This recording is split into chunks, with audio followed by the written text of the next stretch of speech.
Namaste, welcome to Laishri's Kitchen. నేను మీ లైష్రి. Don't forget to subscribe my YouTube channel for more delicious recipes and health tips. ఈ రోజు చిట్కా ఏంటో తెలుసా? బొగ్గు పొడి. పళ్ళు తెల్లగా మెరవాలన్నా కూడా ఈ బొగ్గు పొడి చాలా బాగా పనిచేస్తుందండి. పంటి నుంచి దుర్వాసన, పంటిలో ఉన్న పాచు, పంటి చిగురు వాపు, చిగురులోంచి వచ్చే రక్తస్రావం, ఇవన్నిటికి కూడా ఇది మంచి చిట్కాలా పనిచేస్తుందండి. మీకు కావాల్సినవి జస్ట్ రెండే.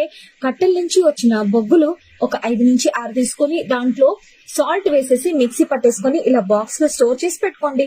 రోజు పళ్ళు తిక్కేటప్పుడు పేస్ట్ వేసుకున్న ఆ బ్రష్ ని ఇలా చిటికెడు చేతి మీద వేసుకొని బ్రష్ ని అద్దేసుకొని తిక్కేసుకుంటే అంతే అండి. ఎంత సింపుల్ గా మీ పళ్ళు తెల్లగా అవుతాయి. మీ పళ్ళకున్న సమస్యలన్నీ కూడా తొలగిపోతాయి. మీరు కూడా ఈ చిట్కాని ట్రై చేస్తారు కదా. మీ పిల్లలకి రోజు తిక్కించినట్లయితే పాచి పళ్ళు మొత్తం మాయమైపోయి పళ్ళు తెల్లగా అయిపోతాయండి.